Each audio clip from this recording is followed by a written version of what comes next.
नमस्कार, सीएनबीसी आवाज Motilal Oswal live studio में आप सभी का स्वागत है। आप देख रहे हैं सास बहू और सेंसेक्स। मैं हूं आपके साथ श्रेया ठाकुर। मार्केट की बात करते हैं, लेकिन उससे पहले आज हमारे गेस्ट से इंट्रोड्यूस करा दूं। और आज हमारे साथ जुड़ रही हैं आस्था जैन, जो कि आपके सवालों के जवाब देंगी। गुड आफ्टरनून आस्था जी, आ रही हूँ आपके पास थोड़ी देर में, लेकिन क्योंकि मार्केट का जिक्र किया मैंने, और क्या जिक्र करना है, ये दुख, दर्द, पीड़ा, कष्ट, जितने भी शब्द कहूँ मैं मार्केट के लिए काफ़ी कम नज़र आ रहे हैं। क्योंकि अच्छे क्यूज़ के बावजूद देखिए मार्केट का हाल, आप डेज लो के आसपास 25,791-86 के इनफैक्ट लेवल पर आपको निफ्टी कारोबार करता हुआ नजर आएगा। बैंक निफ्टी भी रखी स्क्रीन पर यहाँ पे, और पेन ज़्यादा गहराता हुआ बैंक निफ्टी पर करीब 119, 155, 50 अंकों की यहाँ पर गिरावट फिलहाल देखने को मिल रही है। पीएसयू बैंक्स जहां अच्छा करते हुए पीएसयू बैंक स्पेस, वहीं प्राइवेट बैंक्स काफ़ी प्रेशर डाल रहे हैं। एक बार कंट्रीब्यूटर प्लेट रख दीजिए दोनों का ही, निफ्टी और बैंक निफ्टी का, समझने की कोशिश करते हैं कि निफ्टी में जिस तरीके से गिरावट आई है वो प्राइवेट बैंक्स का इसमें कितना बड़ा हाथ है। आईसीआईसीआई बैंक देखिए, एचडीएफसी बैंक देख लीजिए, मेजर कंट्रीब्यूटर जो ड्रैग कर रहे हैं निफ्टी को कहीं ना कहीं। इसके अलावा ऑटो स्पेस से Mahindra and Mahindra, 3 counters ICICI, HDFC, Kotak private bank से नजर आएगा। पीएसयू बैंक संभालने की कोशिश कर रहे हैं, एसबीआई टॉप पर है, एक्सिस बैंक भी कल की गिरावट के बाद आज संभलने की कोशिश, लेकिन यहाँ पर मामला उतना ठीक ठाक बनता हुआ नजर नहीं आ रहा। और बैंक निफ्टी का वही हाल, आईसीआईसीआई, एचडीएफसी सारे ही काउंटर्स आपको ट्रैक करते हुए नजर आएंगे। पीएसयू बैंक्स कहीं ना कहीं संभालने की कोशिश कर रहे हैं फिलहाल तो, लेकिन ब्रॉडर मार्केट्स का भी हाल बेहाल है। गिरता हुआ मिड कैप और स्मॉल कैप, इसलिए ब्रेथ आपको काफ़ी ख़राब नजर आएगी। 1022 मात्र ऐसे स्टॉक्स जहां पर खरीदारी, लेकिन गिरने वाले की संख्या काफ़ी ज़्यादा है। 1950 से ज़्यादा स्टॉक जहां पर फिलहाल प्रेशर बनता हुआ नज़र आ रहा है। तो ये ब्रेथ की हालत हो गई। लेकिन सेक्टर स्पेसिफिक में पीएसयू बैंक कोशिश कर रहे हैं, मेटल से थोड़ी बहुत यहाँ पर खरीदारी होती हुई सपोर्ट करता हुआ मेटल इंडेक्स। इसके अलावा कुछ चुनिंदा ओएमसीज में भी आपको नजर आएगा जहाँ पर थोड़ी बहुत खरीदारी हो रही है। आईटी स्पेस भी थोड़ा बहुत संभलने की कोशिश, लेकिन देखते हैं अब यहाँ से मार्केट किस ओर जाता है, दिशा दशा क्या तय होती है। लेकिन करना क्या है, बड़ा सवाल। ये आस्था जी से समझते हैं। आस्था जी, स्वागत है आपका कार्यक्रम में सास बहू सेंसेक्स में। बताइए, मार्केट चलने का नाम ही नहीं ले रहा, क्या किया जाए इन लेवल्स पर? Hi Shreya, good afternoon to everyone. देखिए, बिल्कुल मार्केट्स में अभी भी जो इनहेरेंट स्ट्रेंथ है वो नहीं दिखाई दे रही है, एंड एज अ रिजल्ट हम देख रहे हैं कि एक फॉल हमें देखने को मिल रहा है। आज भी अगर मैं मार्केट का मूव देखूं, 25,794 के आसपास निफ्टी अभी ट्रेड कर रहा है, और आज इसने जो बॉटम बनाया है 25,764 का, ये एक इम्पॉर्टेंट सपोर्ट के पास इसने आज का लो बनाया है, क्योंकि ये जो सपोर्ट है ये 50 डेज एक्सपोनेंशियल मूविंग एवरेज का है। तो मुझे लगता है कि अगर 760 का स्तर तोड़ देता है, यानी कि 50 दिन एक्सपोनेंशियल मूविंग एवरेज का स्तर भी तोड़ देता है, तो मार्केट में जो ये वीकनेस है ये फर्दर डीपन हो सकती है, एनहांस हो सकती है। तो मार्केट अभी वीक लग रहे हैं, और जिस तरह से हमने देखा कि आज रुपये में एक स्ट्रेंथ देखने को मिली, उसके बावजूद भी हम देख रहे हैं कि मार्केट्स उस तेजी को भी नहीं डाइजेस्ट कर रहा है, और अपना ये जो फॉल है ये कंटिन्यू रख रहा है। दैट मीन्स कहीं न कहीं कुछ एक स्ट्रेंथ अभी भी यहाँ पे बरकरार नहीं है मार्केट में, जो चाहिए इसे अपसाइड ले जाने में। मार्केट्स स्पेशली निफ्टी अभी भी वीक लगता है। निफ्टी अगर 760 का लेवल तोड़ता है आज के दिन में, तो हाई चांसेस है 700 से लेके 690, यानी कि 25,700 से लेके 25,690 तक डाउन साइड दिखा सकता है। सलाह यही रहेगी कि अभी निफ्टी में थोड़ा-सा वीकनेस लग रही है, इसलिए कोई बाइंग पोज़ीशन यहाँ पे मेंटेन ना करें, और नई बाइंग पोज़ीशन भी ना लें। काफ़ी वीक है मार्केट, और निफ्टी अगर 25,760 का भी लेवल तोड़ता है तो 25,700, 25,690 तक के दर्शन हो सकते हैं फिलहाल। तो कोई पोजीशन ना ले, काफ़ी वीक नज़र आ रहा है मार्केट। लेकिन जाहिर तौर पर स्टॉक स्पेसिफिक सवाल तो आपके लिए जाएंगे, और उसको समझने की कोशिश करेंगे कि क्या स्ट्रैटेजी आपको अपनानी है। लेकिन सवाल कैसे पूछे, ये भी एक बड़ा सवाल है। तो फटाफट से नंबर नोट कर लीजिए, आपके स्क्रीन पर आएगा। व्हाट्सएप नंबर नोट कर लीजिए, आपके स्क्रीन पर इस वक्त 7045220000, इस पर अपने सवाल भेजिए।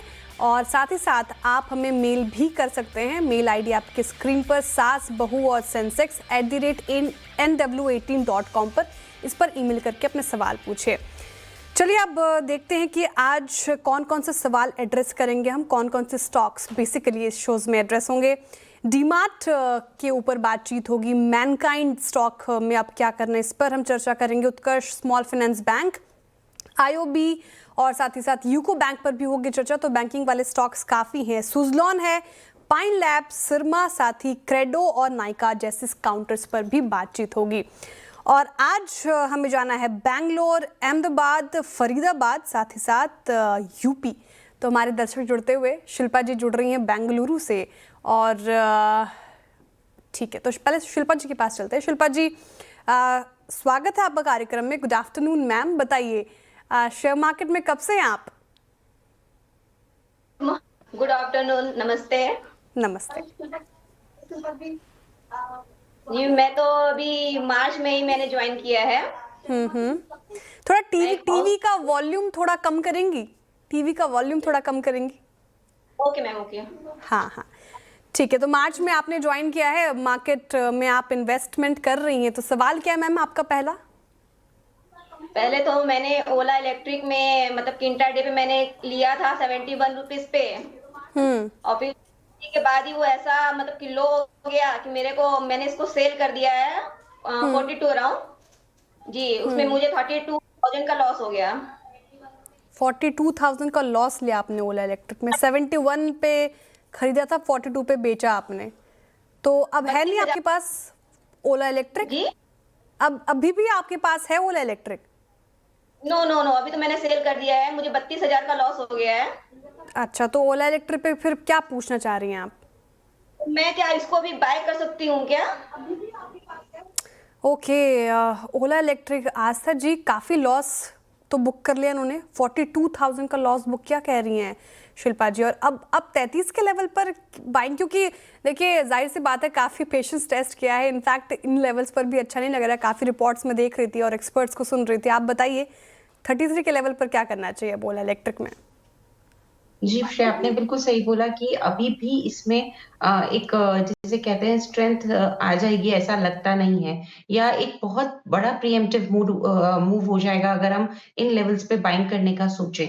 तो मेरा तो कहना यही है कि मैम अभी आप इससे दूर रहिए। ऑलरेडी आपने इसमें बड़ा नुकसान बुक किया है, और जिस तरह का न्यूज़ फ्लो हो रहा है वो मार्केट्स को पसंद नहीं आ रहा, और उसी का नतीजा हम देख रहे हैं कि स्टॉक प्राइसेस में कंटीन्यूअसली एक डाउनसाइड मोमेंटम हमें देखने को मिल रहा है। सो राय यही रहेगी कि अभी आपको इसमें खरीदारी नहीं करनी है, इससे बनाए रखें दूरी।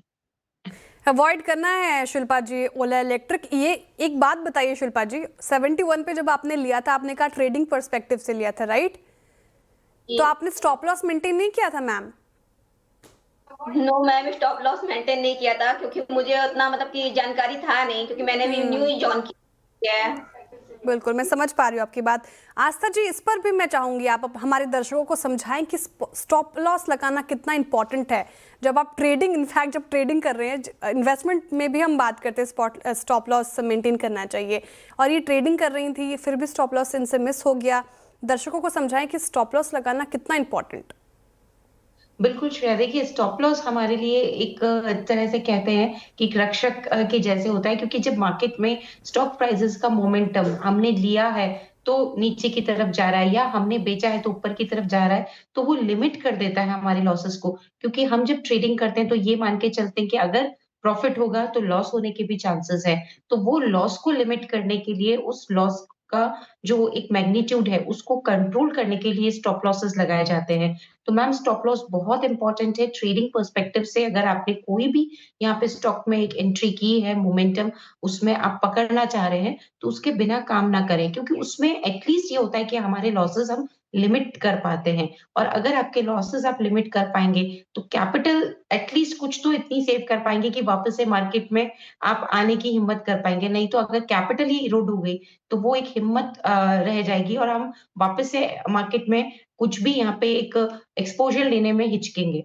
तो स्टॉप लॉसेस बहुत इम्पोर्टेंट है दोनों ही साइड के ट्रेडर्स को, वेदर बाय और सेल। स्टॉप लॉसेस आपके लिमिट करते हैं पोटेंशियल लॉसेस को, और आपको वो इस स्थिति में रखते हैं कि कल को अगर लॉस भी होता है तो हमारी इतनी कैपिटल तो सेव हो जाए कि हम वापस से कहीं और इन्वेस्ट करके उन लॉसेस की भरपाई कर सकें। So it is very important to keep stop losses in case of trading. बिल्कुल, इसलिए मैं चाह रही थी आपसे ये समझना और दर्शकों को समझाना कि कितना इंपॉर्टेंट है। चलिए आती हूँ शिल्पा जी आपके पास दोबारा, और भी काउंटर्स हैं आपके, उसको डिस्कस करेंगे, लेकिन अंजलि जी के पास चला जाए अहमदाबाद में। अंजलि जी हाय, गुड आफ्टरनून, और आपका भी स्वागत है कार्यक्रम में। पहले तो ये बताइए कि आप इन्वेस्टमेंट करती हैं, ट्रेडिंग करती हैं, क्या करती हैं? Hello ma'am, good afternoon and thank you CNBC for this opportunity our और प्लेजर। कंटिन्यूसली गाइड करने के लिए। मैम मैं पहले इन्वेस्टमेंट के पर्पज से करती थी और अभी मैंने रिसेंटली मेरे हस्बैंड ने मुझे एनकरेज किया तो मैं अभी ट्रेडिंग स्टार्ट किया है। अच्छा, ठीक है। तो कब से कर रही हैं मार्केट में? 2-3 मंथ्स 2-3 मंथ से आप एक्टिव ट्रेडिंग कर रही हैं और ट्रेडिंग। इन्वेस्टमेंट पहले से कर रही हैं। तो जर्नी कब तक रही है आपकी मार्केट में, कब से रही है? It's 2-3 years back. ओके, ठीक है। 2 से 3 साल आप मार्केट में हैं। अंजलि जी, क्या पूछना चाह रही हैं, बताइए कौन सा स्टॉक? मैम मैंने सिरमा लिया था, 100 शेयर्स लिए थे 890 पे। ना मैम मुझे लॉस हो रहा है अभी, बट मुझे अभी क्या करना चाहिए? अभी पोजीशन बना के रखना है या फिर सेल करना चाहिए? हाँ बिल्कुल, ईएमएस स्पेस में 1 महीने में काफ़ी गिरावट देखी हमने। सभी स्टॉक्स में कुछ ना कुछ न्यूज़ फ्लो और पूरा ही सेंटिमेंट खराब हुआ फिर ईएमएस स्पेस का।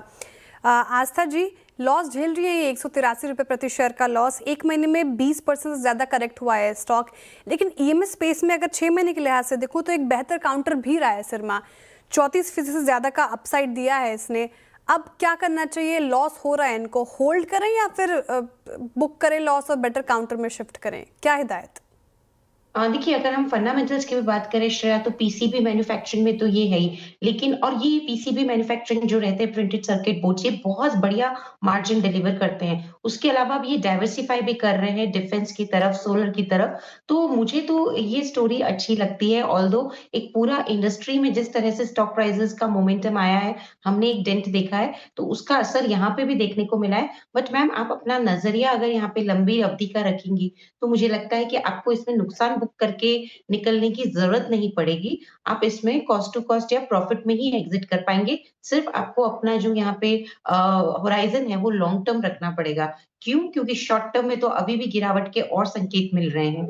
तो मेरे हिसाब से मैम आप होल्ड कर लीजिए एक स्टॉप लॉस के साथ, जो कि आ रहा है 670 के स्तर पे। 670 का क्लोजिंग बेस का लगाइए, मतलब उसके नीचे का क्लोजिंग आता है तो ही एग्ज़िट करना है, अदरवाइज़ वेट एंड वॉच करना है। क्योंकि ये लॉन्ग टर्म में वापस से ठीक होने के इसमें बिल्कुल आसार रहेंगे। लॉन्ग टर्म भी नहीं तो कम से कम कुछ महीने आप इसमें अगर होल्डिंग कंटिन्यू रखेंगे, 3 से 6 महीने, तो भी मुझे लगता है कि यहाँ पे आपका बिल्कुल एक ब्रेक इवन और ब्रेक इवन के ऊपर, यानी कि आपको प्रॉफिट भी ये यील्ड करता हुआ नज़र आएगा। बने रहिए 670 के स्टॉप लॉस के साथ। एक चीज़ और ध्यान रखिए, 750 का स्तर, 765 ये कुछ लेवल है जो इसके लिए अहम है। तो एक बार अगर ये 765 का लेवल तोड़ देता है, उसके ऊपर निकल जाता है, तो हाई चांसेस है कि आपकी कॉस्ट प्राइस जो कि 850 के आसपास की है, वहाँ तक बिल्कुल ये आ जाएगा और उसके ऊपर के भी लेवल्स दिखा देगा। तो बस थोड़ा पेशेंस रखिए और इसे होल्ड करिए। ओके, सिरमा में फिलहाल ये राय और काउंटर होल्ड करने की ये सलाह है अंजलि जी आपको, तो होल्ड कीजिए। स्टॉप लॉस आपके स्क्रीन पर है, 670 का मेंटेन करना है आपको, और 765 ब्रीच करता है तो आपके भाव के आसपास आ जाएगा। आपके पास वापस आती हूँ, लेकिन चंदा देवी जी हमारे साथ अब जुड़ रही हैं यूपी से। चंदा देवी जी, गुड आफ्टरनून और स्वागत है आपका कार्यक्रम में। Hello, good afternoon ma'am. जी जी, मैं सुन पा रही हूँ मैम, बताएं आपका सवाल क्या है? जी मैम, मेरा सवाल है नायका पे है। 266 पे मेरे 200 शेयर हैं, तो क्या करना चाहिए? मुझे रोकना चाहिए अभी या यहाँ से एग्जिट हो जाना चाहिए? विजन क्या है मैम आपका? आप लॉन्ग टर्म के लिहाज से पूछ रही हैं, शॉर्ट टर्म का विजन है 2 से 3 महीने या 1 साल से ऊपर? शॉर्ट टर्म पूछ रहे हैं। तो 3 महीने मान लो, 3-4 महीने? मैम इसी महीने के लिए। अच्छा, सिर्फ दिसंबर। फर्स्ट। ओके, ठीक है। 1 ही महीने के लिहाज से पूछ रही है नायका पर। वैसे नायका लिया क्यों चंदा देवी जी आपने? खुद से एनालिसिस की? हाँ मैम, लग रहा था मुझे ऐसा थोड़ा सा कि लेना चाहिए।